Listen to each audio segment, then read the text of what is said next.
வாட்சா bro, நீ பாட்காஸ்ட்ல என்ன பேச போறோம்? ப்ரோ, யூஸ்டு கார்ஸ் வாங்குறவங்களுக்கு நிறையான சந்தேகங்கள் இருக்கு ப்ரோ. எனக்கும் மெசேஜோ இல்லை கால் பண்ணி கேட்குறவங்க புதுசான சந்தேகங்கள்லாம் கேட்குறாங்க. ஸோ அந்த சந்தேகங்கள்லாம் இன்னைக்கு ஒரு ஒரு ஆன்சரா கொடுக்கலாம் அப்படின்ற. சந்தேகங்களா ரிசர்ச் பண்றீங்களா இல்லை ஏதாவது ஒரு கதை அடிச்சு விட்டுறீங்களா? இல்ல ப்ரோ, ஓரளவுக்கு ரிசர்ச் பண்ணி 2-3 ரெஃபரன்ஸ் எல்லாம் எடுத்து தான் அப்படியே போகுது. சரி, ஓகே ஓகே. ஸோ நீங்க நானுமே இப்போ ஃபீல்டுக்கு போகும்போது சம்டைம்ஸ் ஃப்ரெண்ட்ஸ் ஏதாவது கேட்கும்போது என்னன்னா நிறைய கொஸ்டின்ஸ் கேட்குறாங்க.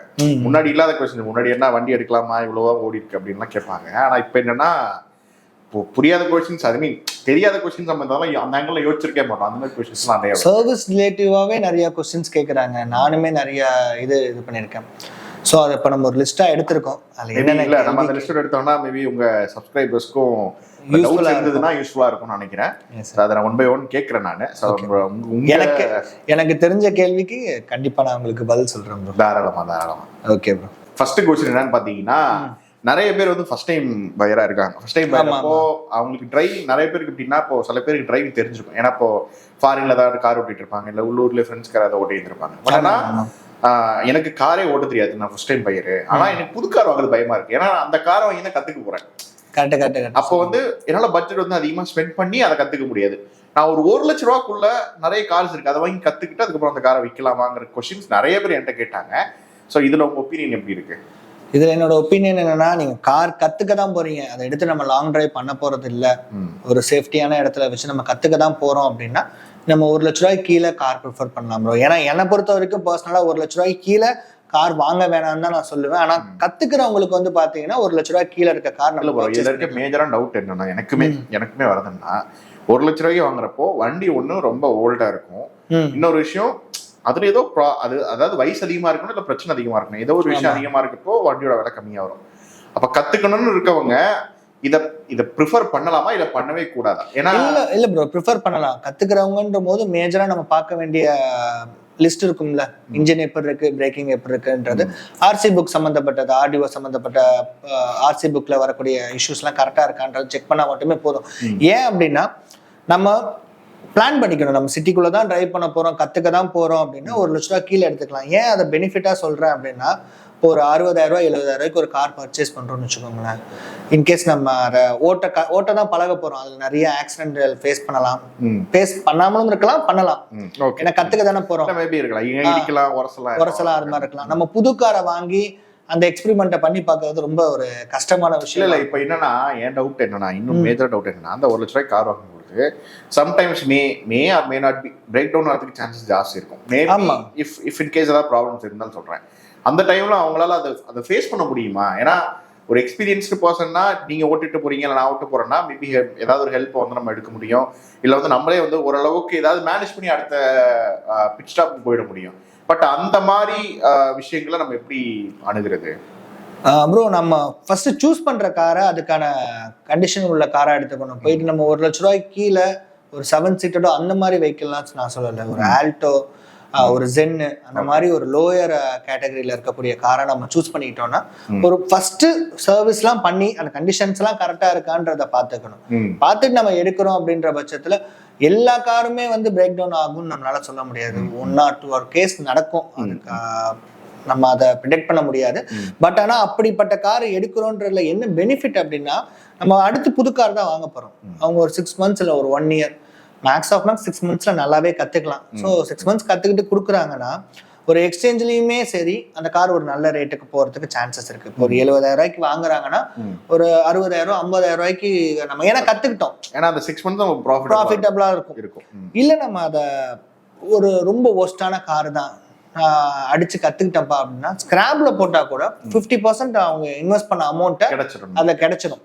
ஸோ அப்படி போறது தான் பெஸ்ட். என்னை பொறுத்த வரைக்கும் நான் சொல்றது என்னன்னா, ஒரு ஃபர்ஸ்ட் பையர்னா இந்த மாதிரி 1 லட்ச ரூபாய் கீழே உள்ள காரா இருந்தா ஒரு 80 to 90% நம்ம எப்படியாவது அதை கத்துக்கிற பர்பஸ்ல இருந்தா, கத்துக்கிற பர்பஸ்ல இருந்தா மட்டும் சொல்றேன், 80 to 90% அதை ப்ராஃபிட்டபிளா நம்ம அதை சேல் பண்ணிடலாம்.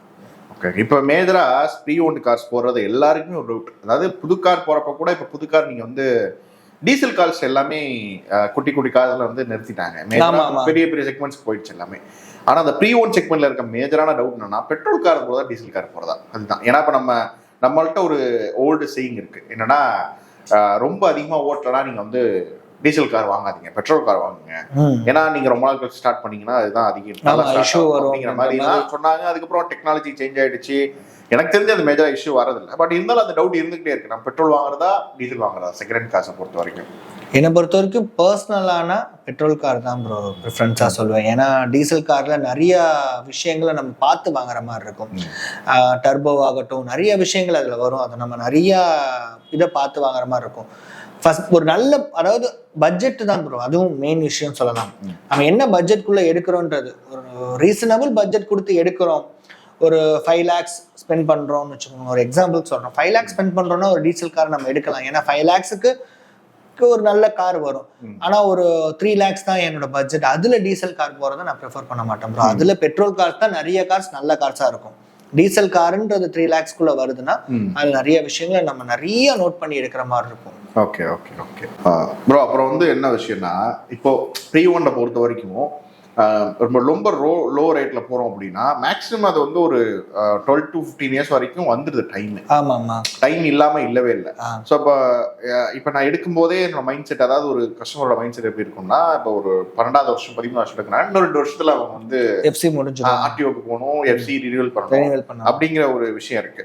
ஸோ அதை தாண்டி இந்த இயர்ஸ்ல எடுக்கிற கார்ஸ்ல மேஜரா வர பிரச்சனைகள் என்ன, அது என்னென்ன பார்த்து நம்ம எடுக்கணும்? அதாவது மெக்கானிக்ஸ் வச்சு எடுப்பாங்க, சரி. இப்பெல்லாம் கார்பரேட்ஸ் வந்து உள்ள வந்துட்டாங்க, அவங்க வந்து நான் ஒரு 400 செக்லிஸ்ட் வச்சிருக்கேன், 500 செக்லிஸ்ட் வச்சிருக்கேன்னு சொல்றாங்க.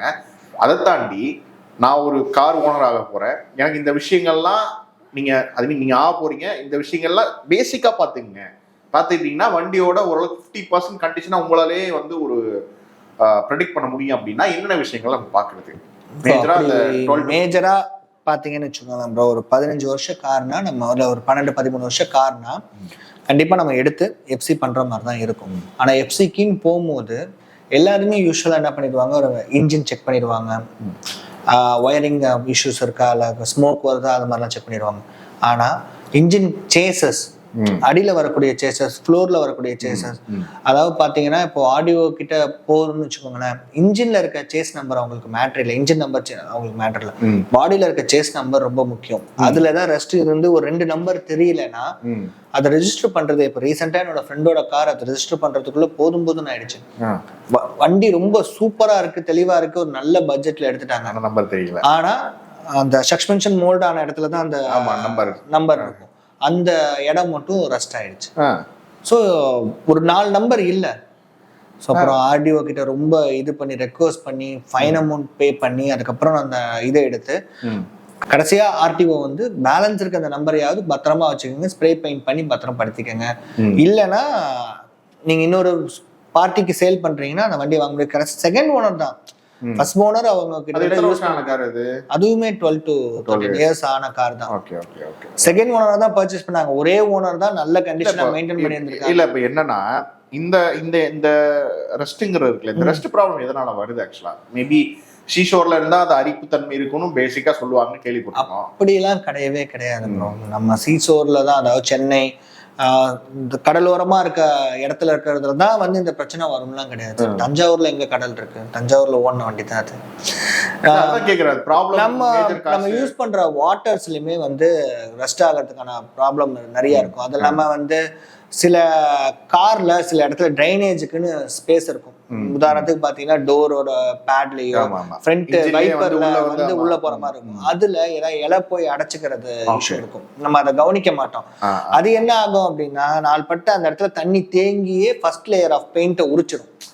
ஒன்ஸ் அந்த மேல இருக்க பெயிண்ட் உறிஞ்சிருச்சுன்னா அதுக்கப்புறம் டைரக்டா வெயில் பட்டா கூட அப்போ வந்து முதல்ல வந்து நம்ம அந்த வருஷத்துல வண்டி எடுக்க போறோம்னா சேஸ் நம்பர் கரெக்டா தெரியுதா, சேஸ் நம்பர் கரெக்டா தெரியுதான்றதுதான் முக்கியம். ஏன்னா ஒரு 15 years கழிச்சு எடுக்கிறோம்னா நல்ல ரேட்ல தான் நம்ம எடுப்போம், ரொம்ப கம்மி பண்ணி தான் எடுப்போன்ற போது இன்ஜின் நல்லா இருக்கான்ற சேசஸ் துரு பிடிச்சிருக்கான்றத பாக்கல. இப்ப நம்ம ரினியூவல்ல ஏதாவது இஷ்யூ வருது, ரினியூவல் பண்ண முடியலன்னா அந்த காஸ்ட் கொடுத்து வாங்குறது வேஸ்ட் ஆயிடும். ஏன்னா நம்மளால லோக்கல்ல மட்டும் தான், ஆமா லோக்கல்ல மட்டும் தான் ஓட்ட முடியும், லோக்கல்ல ஓட்டுறதுல லீகல் கிடையாது. ஆமா, சோ அதனால இன்சூரன்ஸ் இருக்காது, நம்மளுக்கு எதுவுமே இருக்காது. அதனால அந்த மாதிரியான கார்ஸை நம்ம பேடெல்லாம் அந்த கீழே வர ஃப்ளோர்ல வர மேட்டெல்லாம் ரிமூவ் பண்ணி பார்க்கணும். ஏன்னா வெளியில நல்லா இருக்கும், மேட்டு கீழே பாத்தீங்கன்னா ரஸ்ட் ஆகி உதிர்ந்துருக்கும். Okay okay. அது என்ன ஆகும்னா நம்ம இன்ஜினை கூட பிரிச்சு செலவு பண்ணிடலாம். ஆனா இந்த பாடி ஒர்க் கொண்டு போய் கொடுத்தோம்னா இன்ஜினை செலவு பண்றதை விட கூட இருக்கும். இன்ஜின் அந்த ஒரே ஒரு பார்ட்டை மட்டும் நம்ம இன்ஜெக்டர் கம்ப்ளைண்ட்டோ எதுவோ இருந்தாலும் ரீப்ளேஸ்மெண்ட் பண்ணிடுவாங்க. ஆனா பாடின்ற போது பிளேட் வச்சு ஒர்க் பண்ற மாதிரி இருக்கும். அப்ப பெயிண்டிங் வந்துடும், டிங்கரிங் பண்றோன்ற போது பெயிண்டிங் சார்ஜஸ் வந்துடும். அப்படின்ற போது அது ரொம்ப பெரிய பட்ஜெட்டா கொண்டு போய் நம்ம இன்வெஸ்ட் பண்ற மாதிரி ஆயிடும். ஸோ அந்த மிஸ்டேக்கை பண்ணாம இருந்தா நல்லா இருக்கும். சேசஸ் துரு பிடிக்கிறது பிரச்சனையா இருக்கும். அதை நம்ம வந்து இடம் வந்து சாசிஸ் நம்பர் இருக்கான்னு பார்க்கணும். ஆமா, கால் மேட்டுக்கு அடியில ரன்னிங் போர்டு இருக்குங்களா, 4 சைடு நம்ம ஏறக்கூடிய இந்த மேட்டுக்கு அடியிலங்கிறது ஃப்ரண்ட் அண்ட் பேக் ரெண்டுமே பார்க்கணும். மோஸ்ட் ஆஃப் இது ஃப்ரண்ட் சைடுல தான் நடக்கும். ஏன்னா அதுதான் போய் ஃபர்ஸ்ட் தண்ணியில இறங்கி இம்பாக்ட் ஆகுறதோ இல்ல கல்லு படுறதோ எதுவா இருந்தாலும் இடத்துல தான் நம்ம அடிபட்டு வரும். ஸோ அந்த ஃபர்ஸ்ட் இடத்த நம்ம பார்க்கணும் பெஸ்ட். ஏன்னா எப்படியா இருந்தாலுமே அண்டர் சேஸ்ல ரஸ்ட் ஆகிறது ஒரு என்ன பொறுத்தவரைக்கும் காமன். ஓகே. ஏன்னா நம்ம கோட்லாம் அடிக்கிறாங்கல்ல, ஆன்டி கரோஷன் கோட்லாம் அடிக்கிறாங்களா, அதெல்லாம் பெனிஃபிட், அதெல்லாம் எப்படி எஃபெக்டிவா இருக்கு? ஒரு இப்ப வர நியூ கார்ஸ் ஒரு சில கார்ஸ்ல வந்து டிஃபால்ட்டாவே அண்டர் சேஸ் பெயிண்ட் வருது. ஆனா ஒரு 4 to 5 இயர்ஸ் கழிச்சு நம்ம ஒரு தடவை அடிச்சுக்கிறது நல்லது. ஓகே. பிரீமியம் கார்ஸ்ல வந்து பாத்தீங்கன்னா கவர் பண்ணி வரும். ஆமா, கவரேஜ் ஃபுல்லா கவர் பண்ணி வந்துரும். அப்படிப்பட்ட கார்ஸ்ல நமக்கு தேவைப்படாது. ஆனா நம்ம நார்மலா உள்ள கார்ஸ்ல பாத்தீங்கன்னா கவர் பண்ணிலாம் வராது. ஸோ அப்போ வந்து அண்டர் சேஸ் பெயிண்ட் அடிக்கிறது மஸ்ட். ஒவ்வொரு இயரை பொறுத்து நம்ம வாங்கினோனே அடிக்கணும்னு அவசியம் கிடையாது. ஏன்னா வாங்கினோனே அதுல கோட் அடிச்சுதான் வருது. ஸோ அதனால நம்ம வந்து ஒரு கொஞ்ச நாள் கழிச்சு அடிச்சுக்கிறது நல்லது. மெயின்டெனன்ஸ் பண்ணிக்கிறது நல்லது. நம்ம மேல மட்டும் பாலிஷ் போட்டு வாஷ் பண்ணி நீட்டா வச்சுப்போம். பட் ஆனா அடியில வந்து அது யாருமே ஃபோக்கஸ் பண்றது இல்லை. அடியில தான் மெயினான எல்லா விஷயமே போகுதுன்றதை யாருமே பாக்குறது இல்லை. ஓகே. Rust issue miss. இப்போ இன்னொரு அடுத்தது என்னன்னு பாத்தீங்கன்னா, நம்ம இயர் வைஸா பார்த்துட்டோம். சம்டைம்ஸ் வந்து கிலோமீட்டர் வைஸாக நம்ம பார்ப்போம். 2 விதமாக பார்ப்போம். ஒன்று இயராகவும் பார்ப்போம், கிலோமீட்டரும் பார்ப்போம். இயராக பார்க்கும்போது ஒரு 10-12 வருஷம் 12-15 வருஷம் ஆனாலும் கிலோமீட்டர் ஓடி இருக்காது சில வண்டியில். ஆமாம், இன்கேஸ் சொல்கிறேன், கிலோமீட்டர் ஓடி இருக்காது சில வண்டி. நம்ம கார்லாம் பார்த்தீங்கன்னா நம்மலாம் 1 வருஷத்துக்குள்ளே 1 லட்சம் கிலோமீட்டர் ஓட்டுற கேஸ் நம்மலாம். ஸோ அப்படி பார்த்தீங்கன்னா ஒரு 50,000 கிலோமீட்டர் ஓடி இருக்கு அப்படின்னா, ஒரு 50,000 கிலோமீட்டர் ஓடினா உண்மையிலே 50,000 கிலோமீட்டர் ஓடி இருக்குன்னா அந்த தேய்மானத்துக்குள்ள விஷயம் தான் அங்கே நடந்திருக்கும். ஸோ அப்போ அந்த மாதிரி கார்ஸ்ல 50,000 கிலோமீட்டர் ஓடின கார்ஸ்ல என்னென்ன விஷயங்கள் பார்க்கணும்? நல்ல விஷயம் தான் ப்ரோ. அதாவது என்னன்னா, ஒரு 50,000 கிலோமீட்டர் நம்ம என்ன வண்டி எடுக்கிறோன்றது ரொம்ப முக்கியம். அதாவது ஒரு லேட்டஸ்டான வண்டிக்கு இப்போ சொல்றேன், 50,000 கிலோமீட்டர் ஒரு லேட்டஸ்டான 2023, 2022, 20லேருந்து 22 ஆஃப்டர் 20 வச்சுக்கலாம். அப்படி எடுக்கிறோம் அப்படின்னா மேஜரா பார்க்க வேண்டியது என்னன்னா, டயர்ஸ் சேஞ்ச் பண்ணிருக்காங்களான்றது பார்க்கணும், ப்ராப்பர் சர்வீஸ்ல இருக்கான்றதை பார்க்கணும். 50,000 கிலோமீட்டர்ன்ற போது எப்படின்னா, ஃபர்ஸ்ட் 3 சர்வீஸ் முடிச்சிருப்பாங்க 20,000 கிலோமீட்டர்ல. அடுத்து ஒரு சர்வீஸ் பண்ணிருப்பாங்க. அதுலயே வந்து பிரேக் பேட்லாம் சேஞ்ச் பண்ணி இருந்திருப்பாங்க. ஸோ டயர்ஸ் மட்டும் மேஜரா சேஞ்ச் பண்ணிருக்காங்க. இப்போ பிரேக் பேட்ஸ் சொல்றீங்க, பிரேக் பேட்ஸ் வந்து நார்மல் பர்சனால பிரேக் பேட்ஸ் செக் பண்ண முடியாது. மேபி அது டிஸ்க்ல ஏதாவது கோடு அந்த மாதிரி ஏதாவது இருக்கான்னு பார்க்கணுமா, இல்ல அந்த மாதிரி எதுவும் இல்ல ப்ரோ? அந்த மாதிரி எதுவும் நம்ம அப்பெல்லாம் பார்த்தெல்லாம் கண்டுபிடிக்க முடியாது. மைன்யூட்டான கோடு தான் வரும். அதே மாதிரி பிரேக் அடிக்கும் போது இப்போ வர சில கார்ஸ்ல மைல்டா அந்த நாய்ஸ் வரதான் செய்யுது, இந்த கிச்சுன்ற நாய்ஸ் வரதான் செய்யுது. ஏன்னா என்னோடது புதுசு 20,000 கிலோமீட்டர் தான் ஓடி இருக்கு.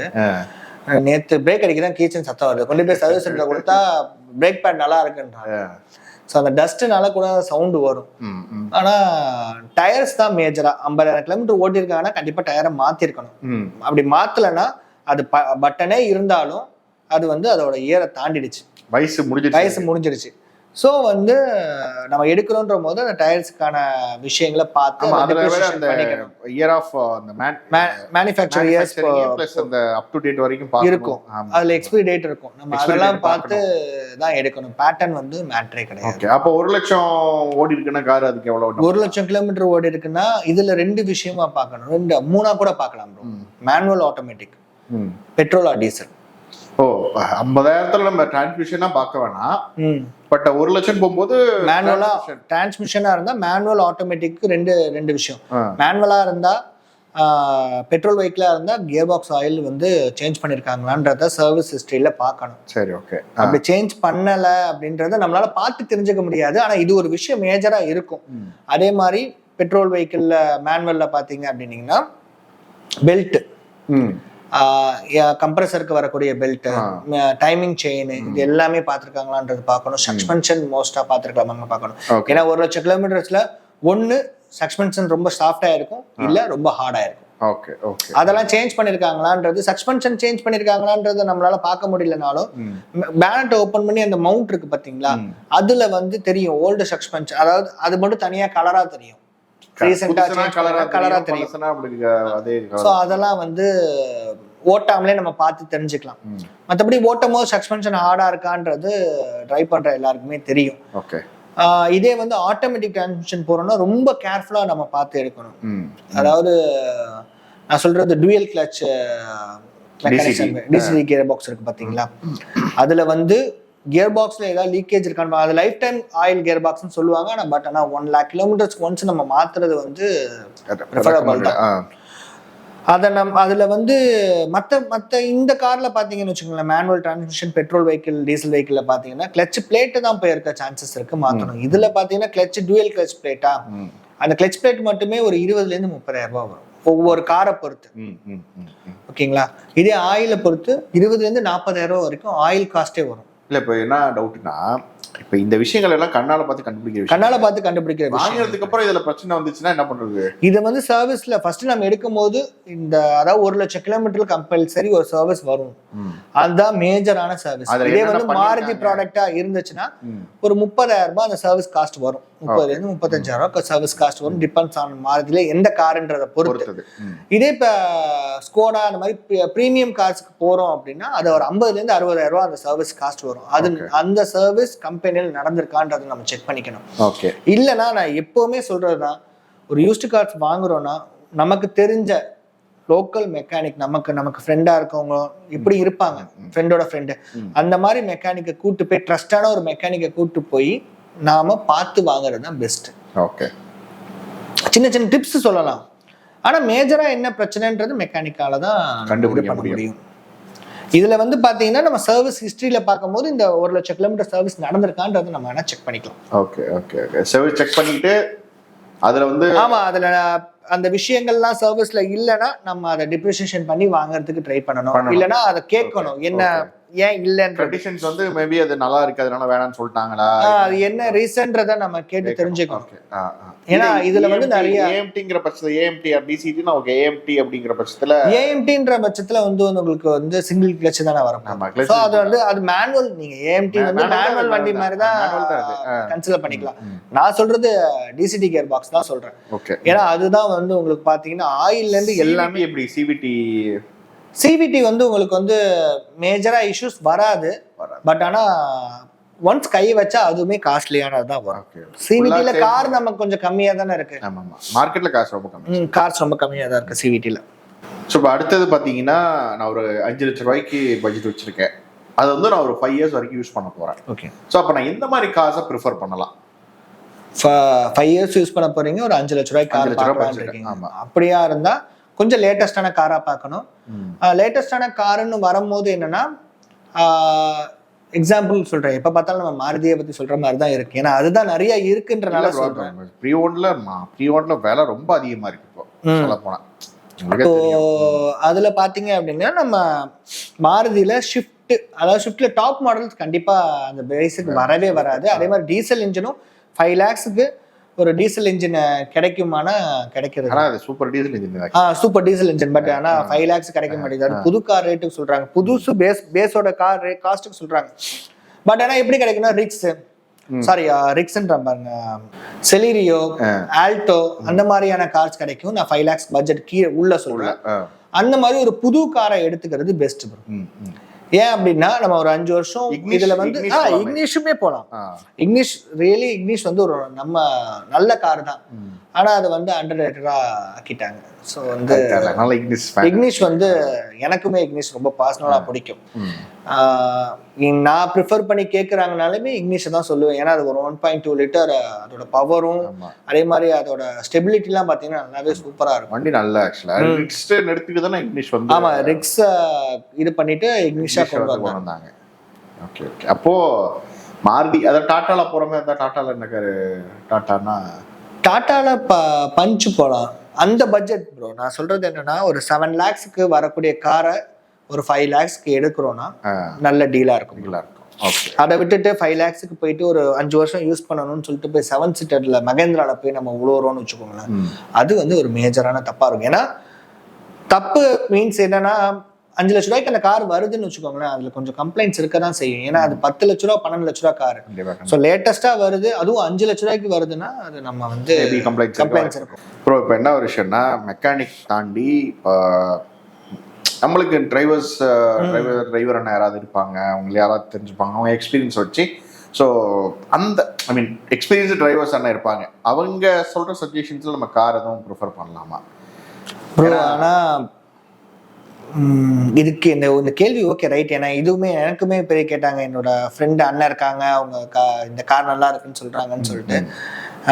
என்னன்னா அவங்க எவ்வளவுதான் எக்ஸ்பீரியன்ஸ் இருந்தாலும், நான் நல்ல எக்ஸ்பீரியன்ஸ் இன்ஜினை பத்தி தெரிஞ்ச டிரைவர்ஸ்லாம் இருக்காங்க, மெக்கானிக்கலை பத்தி தெரிஞ்ச டிரைவர்ஸ்லாம் இருக்காங்க, நான் அவங்கள சொல்லலை. ஆனால் ஜென்ரலா கார் ஓட்டுறவங்க ரொம்ப நாளா கார் ஓட்டிருக்க எல்லாருக்குமே வந்து இன்ஜினோட மேல இருக்க பிரச்சனை தான். இப்போ நானுமே சரி, நான் சொல்ற விஷயம் இப்போ ஒரு சவுண்டு டிஃப்ரெண்டா வருதுன்னு வச்சுக்கோங்களேன், என்னால இது ஏதோ கம்ப்ளைண்ட் இருக்கு, ஹெட் கம்ப்ளைண்டா இருக்கு, வால்வு கம்ப்ளைண்டா இருக்கு, இது கொஞ்சம் பார்த்து வாங்கலாம்னு சொல்லலாமே தவிர அதுல என்னதான் ஆக்சுவல் கம்ப்ளைண்ட், ஹெட்ல என்ன போயிருக்கு, இல்லை எதனால இந்த சவுண்டு வருதுன்றது ஒரு மெக்கானிக்கால மட்டும்தான் சொல்ல முடியும். Maybe well trained mechanic plus டிரைவர்ஸா இருக்கவங்களால இதை ஐடென்டிஃபிகேஷன் பண்ண முடியும். ஆனா மேஜரா வந்து என்னை பொறுத்த வரைக்கும் ஒரு மெக்கானிக்கை பார்த்து எடுக்கிறது தான் பெஸ்ட்னு சொல்லி. ஏன்னா நிறைய நாள் ஓட்டிட்டு இருக்காங்க, நல்ல டிரைவிங் எக்ஸ்பீரியன்ஸ் இருக்குனாலும் மேபி அவங்களுக்கு தெரியாத பிரச்சனைகள் நிறைய இருக்க வாய்ப்பு. ஆமா, இல்ல எனக்குமே நிறைய கார்ஸ் பத்தி தெரிஞ்சிருந்தாலும் எனக்கு தெரியாம நிறைய விஷயங்கள் இருக்கு ஃபீல்டுல, அதனாலதான் சொல்றேன். இப்போ ஒன்றும் இல்லை, நான் புது கார் வாங்க போறேன். இப்போ நான் ஒரு 15 lakhs பட்ஜெட் 18 lakhs வைக்கிறேன்னு வச்சுக்கேன், 15 to 20 lakhs பட்ஜெட் வச்சிருக்கேன். ஸோ அந்த பட்ஜெட்ல என்னால் வந்து ஒரு Audi வாங்க முடியும், Audi A3 மேபி A4 கூட என்னால் வாங்க முடியும் ப்ரீ ஓன்ட்ல.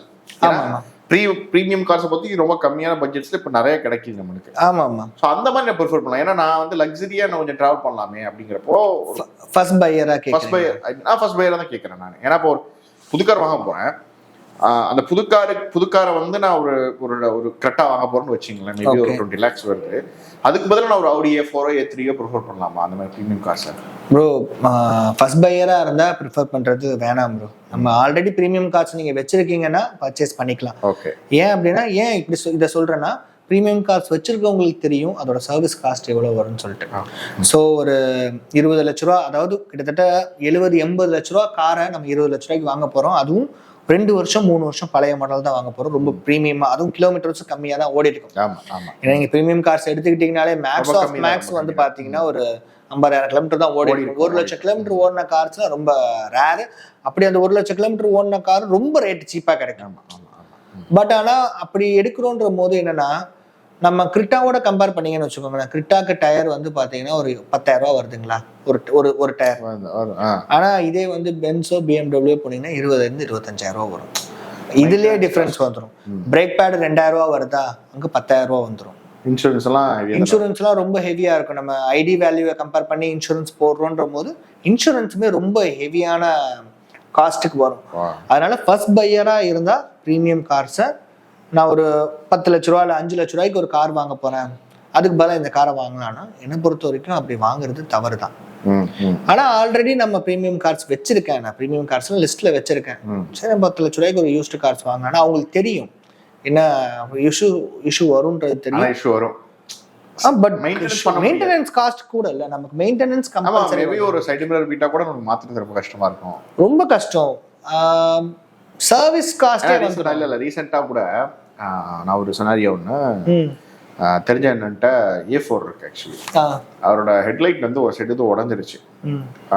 அதை வந்து ரீப்ளேஸ்மெண்ட் போறப்போ it's been around 1.5 lakhs to 2 lakhs கிட்டேயே அந்த லைட்டோட காஸ்ட் வந்து வேல்யூ வெளியில இருக்கு.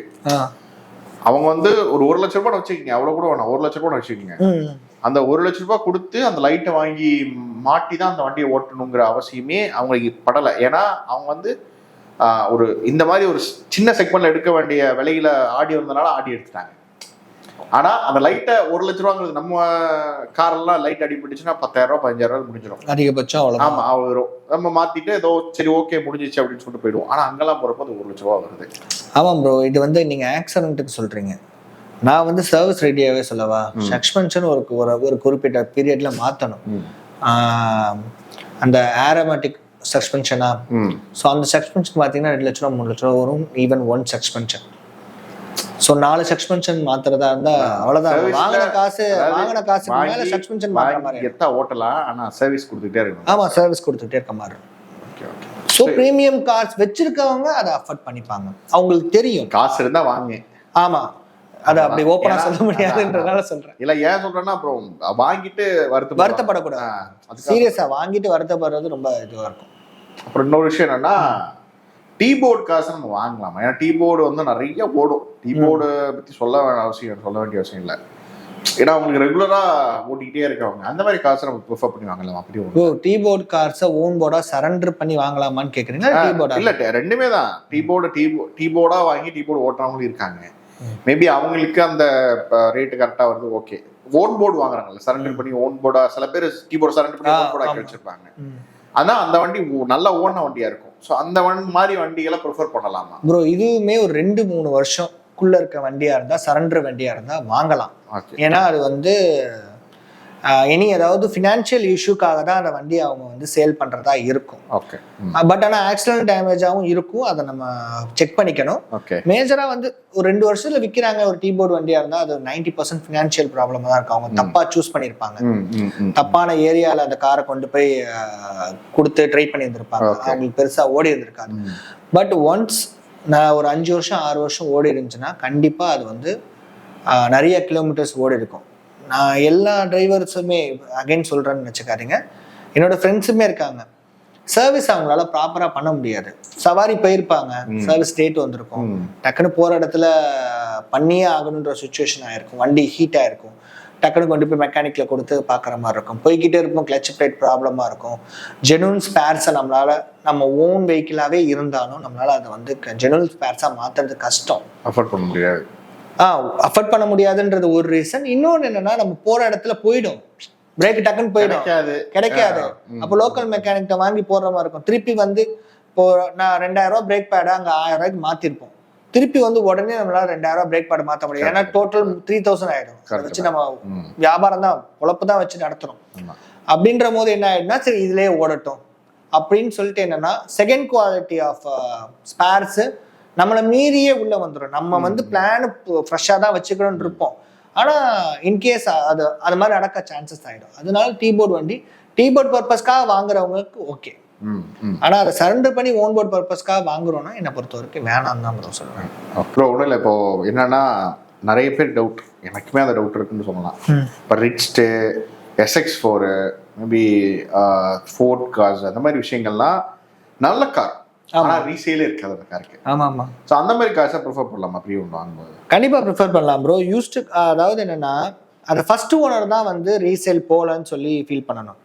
புதுசா ஒரு காரை பர்ச்சேஸ் பண்ணீங்கன்னா ரீசேல் வேல்யூ பார்க்கலாம். நீங்க ஆல்ரெடி செகண்ட் ஓனர்.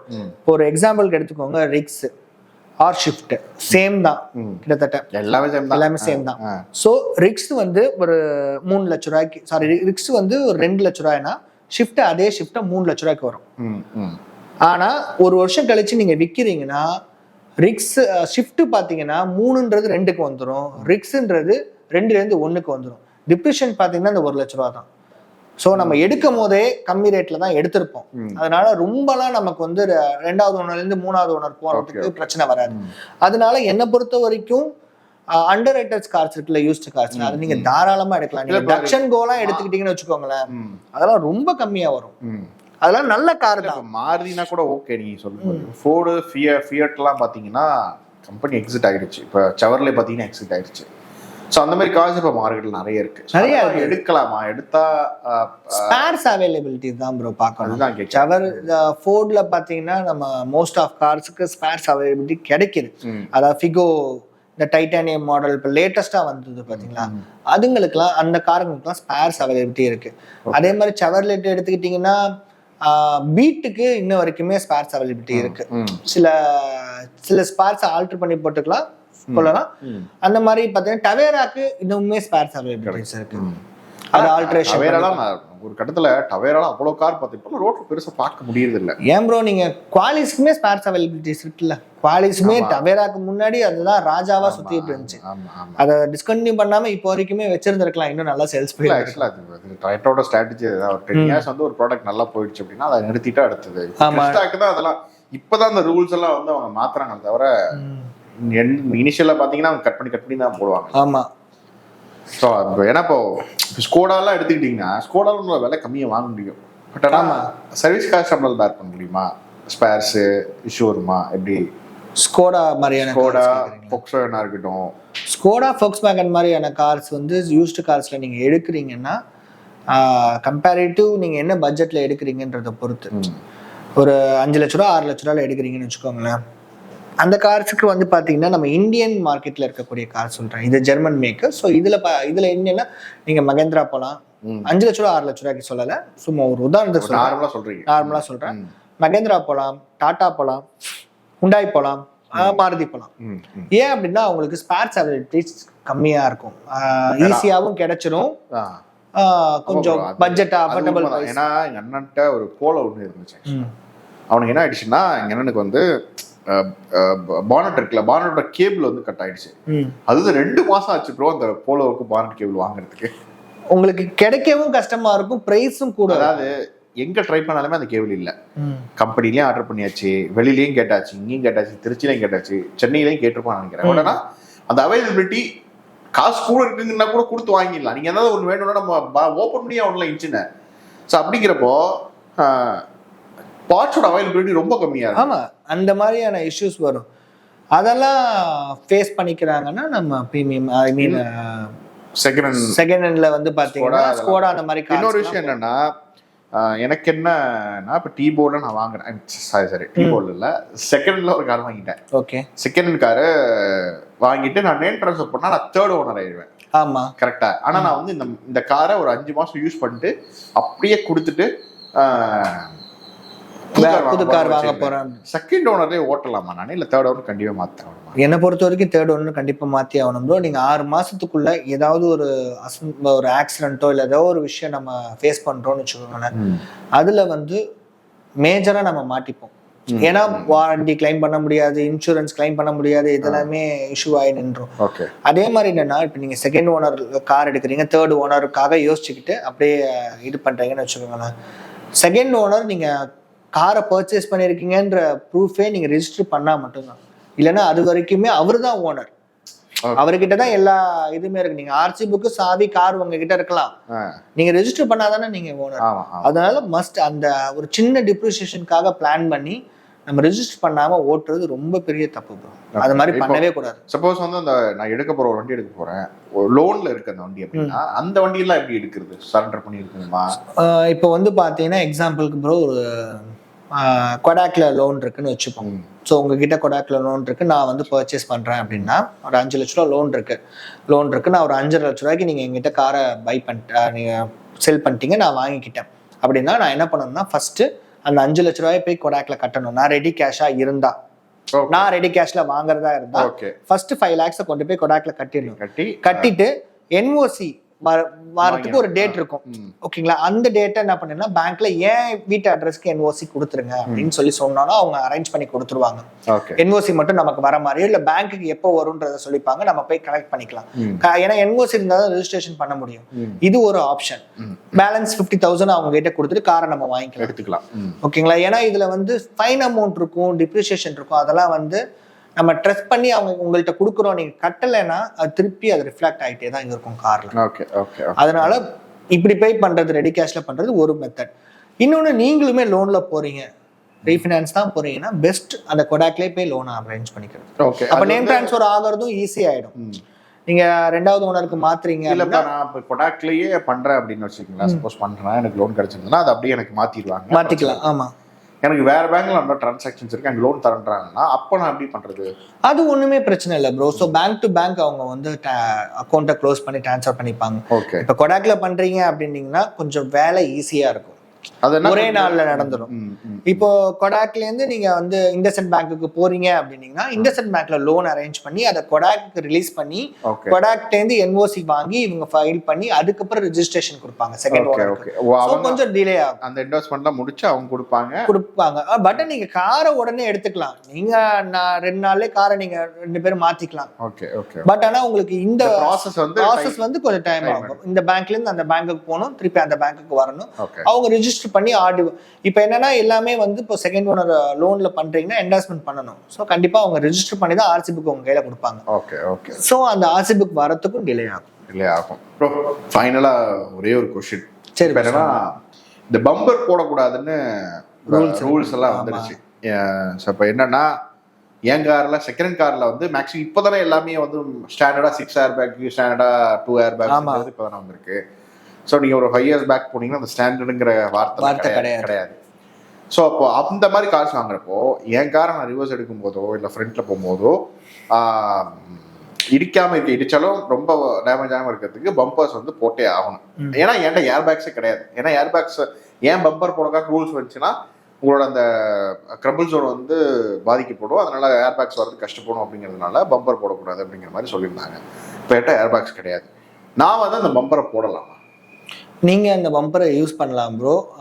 ஏன்னா கவர்மெண்ட் ரூல்ஸ்லேயே பார்த்தீங்கன்னா ஏர் பேக் இல்லாத வண்டிகளுக்கு நீங்கள் ஃப்ரண்ட்ல பம்பர்ஸ் போட்டுக்கலான்ற ரூல் இருக்கு. ஆனால் என்னன்னா நீங்கள் மெட்ரோ சிட்டிஸ்க்கு போகும்போது என்னன்னா நீங்கள் ஒவ்வொரு தடவையும் நீங்கள் அதை எக்ஸ்பிளைன் பண்ணிக்கிட்டே இருக்க மாதிரி இருக்கும். என்னோட வண்டி பழைய வண்டி சார், என்கிட்ட ஏர் பேக் இல்லை, அதனால தான் நான் போட்டிருக்கேன்றதை நீங்கள் எக்ஸ்பிளைன் பண்ணிட்டு ட்ரைவ் பண்ணுற மாதிரி இருக்கும். அதுதான் வந்து இதுவே தவிர ரூல் படி பார்த்தீங்கன்னா ஏர் பேக் இல்லாத வண்டிகளுக்கு நம்ம வந்து போடலாம். ஆனா அக்செப்ட் பண்ணிப்பாங்க. ஓகே, எனக்கு தெரிஞ்ச விஷயங்களை சொல்லிட்டேன்னு நான் நினைக்கிறேன். ஸோ உங்களுக்கும் ஏதாவது கேள்விகள் இருக்குன்னா மறக்காம நீங்க கமெண்ட் பண்ணுங்க. அதை ஒரு பாட்காஸ்ட் சேனலா நாங்க போஸ்ட் பண்ணி பண்றோம். இந்த வீடியோ உங்களுக்கு பிடிச்சிருந்துச்சுன்னா லைக், கமெண்ட், சப்ஸ்கிரைப் பண்ண மறந்துடாதீங்க. அண்டில் தென், நான் உங்கள் ராஜேஷ். இது உங்கள் வீல்ஸ் ஆன் டீல்ஸ் தமிழ். நன்றி, வணக்கம்.